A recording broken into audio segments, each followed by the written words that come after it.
Shirk. In Islam, the most serious offense isn't violence, it's shirk, putting anything on the same level as God. That could mean idol worship, claiming someone else controls your future, or even swearing by something other than Allah. It's not just a theological typo, but it's considered spiritual treason. Unlike other sins, shirk has no forgiveness if a person dies without repenting. That's how seriously it's taken. Islamic history is full of stories where entire nations fell into ruin for this one crime. It's the reason the Quran repeats the message over and over. There is no God but Allah. No partners, no rivals, no exceptions. Murder. Taking a life unjustly is one of the greatest sins in Islam, right behind shirk. The Quran equates killing one person to killing all of humanity. That's how heavy the weight is. It doesn't matter if the person is poor, annoying, or your cousin twice removed. Human life is sacred. There are exceptions, like self-defense or legal justice, but outside of that, murder shuts the door on forgiveness, unless the killer truly repents and seeks mercy. Prophet Muhammad even said a person could spend their whole life praying, but if they take a life without right, paradise might not be an option. So no, this isn't a forgive and forget situation, especially if the forget part involves burying a body in your backyard. False accusation. Within the religion, accusing someone of adultery without proof is a massive offense. And proof doesn't mean I heard something. It means 4 eyewitnesses. Not 3, not a phone recording, 4 actual people who saw the same thing. This rule protects people from slander, rumors, and personal vendettas. If someone throws out a baseless accusation, they're not just gossiping. Instead, they're committing a punishable sin. The penalty is 80 lashes and a permanent mark on their credibility. You lose your voice in court after that, literally, even if someone's behavior raises eyebrows. Islam says, stay quiet unless you're certain, because once a lie gets loose, there's no catching it, and you're the one it stains. Abandoning the Quran. For some people, the Quran stays wrapped in velvet, tucked on a shelf, only touched during funerals or big holidays. But neglecting it, not reading, understanding, or acting on it, it is seen in Islam as a serious failure. The Quran isn't just for show, it's guidance. Ignoring it while chasing every other source of advice is like throwing away a map and asking for directions every 10 minutes. The Prophet himself warned that some people would treat the Quran like background noise, not by hating it, but by leaving it unopened. In Islam, silence toward scripture isn't neutral, it's rejection in slow motion. Theft. Stealing isn't just frowned upon in Islam, it's considered a direct attack on community trust. And we're not talking about accidentally keeping a pen. Theft here means deliberate, sneaky, and significant stealing, something that breaks public safety. In early Islamic law, a thief caught red-handed with evidence could face amputation of the hand, but not for hunger or survival. The point wasn't punishment, it was deterrence. You're not just taking property, you're ripping a hole in the social fabric. And in case you're thinking of cutting corners on technicalities, the standard of proof is high. Drinking alcohol. Wine, beer, vodka, gummy bears is all off limits. Islam doesn't just say don't get drunk, it says don't touch alcohol at all. Not sip it, not sell it, not even pass it to someone else. The reason is that it clouds judgment. The Quran says it causes more harm than benefit. And when your faith is built on clear thinking and discipline, that's a deal breaker. One drink today, and tomorrow you're trying to parallel park a shopping cart. Even if someone used to drink, once they commit to Islam, that bottle's gotta go.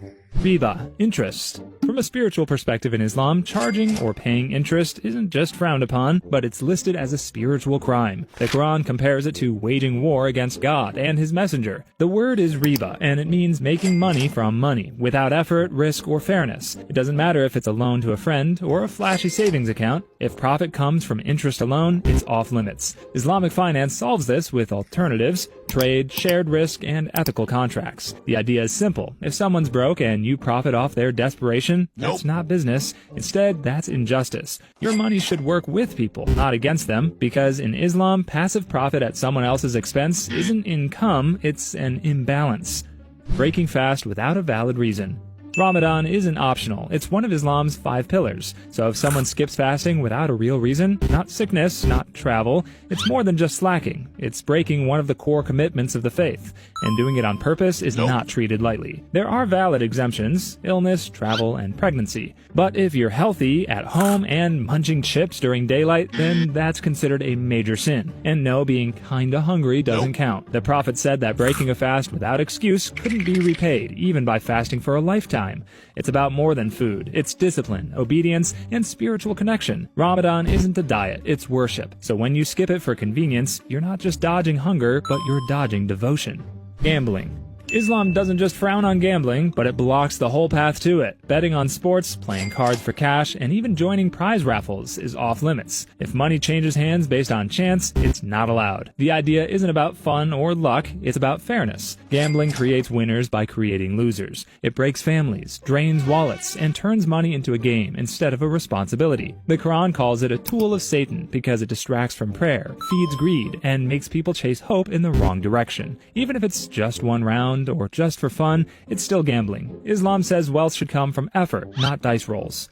Eating pork. You won't find bacon at an Islamic dinner table. Pork isn't just avoided, but it's explicitly forbidden in the Quran, not because of taste or culture, but because God said so. It's impure, the verse says. That's it. No long debate, just a clear red line. Even a small bite, whether in a dish, hidden in gelatin, or mixed into flavoring, is off limits. And it's not about being picky. It's about obedience. In Islam, what goes into your body matters. And pork didn't make the cut. Some people say it's just food, but in this case, food isn't neutral. It's a choice. And when God draws a boundary, even a slice of ham becomes a test of discipline. Dishonoring parents. In Islam, your parents aren't just family, they're sacred. The Quran mentions honoring them right after worshiping God. That's how serious it is. Being rude, raising your voice, or even sighing in annoyance is enough to cross the line. The Prophet once said, "Paradise lies at the feet of your mother." And that's not poetic, it's a warning. Disrespect isn't just bad manners, it's a spiritual violation. There's no "but they were annoying" clause. Even if they're difficult, Islam teaches patience, gratitude, and care. Feeding them, visiting them, or just listening when they ramble about the same story, all of that counts. Ignore them, mistreat them, or cut them off, and that's not just a social rift, it's a sin. Cutting ties with family. Under Islamic law, family isn't just important, but it's sacred. Ignoring relatives, holding grudges, or cutting people off over drama isn't seen as setting boundaries, it's seen as breaking a command. The Quran warns against severing family ties, and the Prophet Muhammad made it clear, turning your back on your relatives can block you from paradise. That includes parents, siblings, cousins, even the ones who only text you when they need something. You don't have to be best friends, but a check-in, a kind word, a little patience is part of the deal. Islam says to keep the bond, even if they're not keeping theirs. Because at the end of the day, you're not just protecting the relationship, you're protecting your own record. Showing off worship. Good deeds are judged by intention. So when someone prays, donates, or fasts just to get noticed, that's called Riyah, and it's a major sin. You're not worshiping God at that point, you're performing for people. It could be praying louder in public, posting your charity receipts, or quoting scripture just to look pious online. From the outside, it all seems noble, but inside is empty. The Quran warns that these show-off acts are rejected, even if they impress the crowd. Islam puts sincerity, ikhlas, above appearance. Deeds done for God count. Deeds done for clout don't. Backbiting. In Islam, talking behind someone's back isn't just bad manners, it's a major sin. The Quran compares it to eating your brother's flesh. Not as poetry, that's the literal imagery used to show how vile it is. Backbiting means saying something true about someone that they wouldn't want said. If it's false, then it's slander and even worse. What makes this sin dangerous is how casual it feels. A quick comment, a shared rumor, a joke that lands too hard, and suddenly reputations crack. It damages relationships in silence, one word at a time. The Prophet warned that speech can worship or destroy. So when the conversation shifts towards someone who isn't there, staying quiet isn't cowardice, it's discipline. Even if the tea is hot, sometimes the strongest thing you can do is sip nothing at all. Breaking promises. If you are a Muslim, keeping your word isn't just good manners. Instead, it's a matter of faith. When you make a promise, big or small, it becomes a trust. And if you break it without a real reason, it's counted as a serious fault. The Prophet Muhammad described breaking promises as a sign of hypocrisy, not because of one mistake, but because repeated broken words tell people they can't rely on you. It wears down trust. And once trust is gone, everything else gets shaky. This applies to everything, from business deals to everyday things, like saying you'll show up and never calling. If you're not sure you can do it, Islam teaches it's better to stay quiet than to make a promise you won't keep. Betraying trust. When someone trusts you with something, whether that be their words, their stuff, or their secrets, it's not just between you and them. In Islam, that trust becomes a responsibility before God. And if you break it, it's more than just disappointing someone, it's counted as a sin. It doesn't have to be dramatic. Maybe you promised to keep something private and casually mentioned it later. Maybe someone lent you money and you disappeared. That kind of betrayal sticks, and it damages more than just relationships. It weakens the bonds that hold a community together. Consuming forbidden wealth.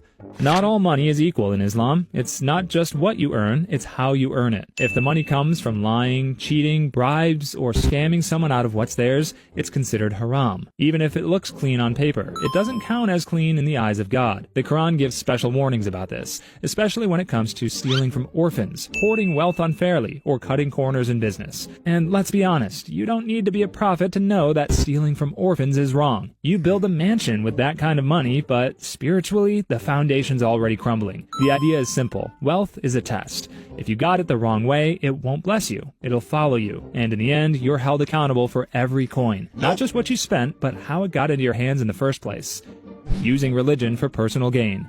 Some people don't turn to religion because they believe. They turn to it because it works. It gives them status, and it makes them look trustworthy. So they say all the right things in public, maybe lead prayers, drop a few verses, act extra strict when people are watching, but behind closed doors, it's a different story. Like someone running a religious fundraiser, but quietly keeping a slice for themselves, or using religious rules to control others, while breaking those same rules in private. Islam warns hard against this kind of behavior, because when religion gets used like a tool, it doesn't just fool people, it makes them lose faith altogether. You don't need to be perfect, but if the whole thing's an act, the damage goes way deeper than just hypocrisy.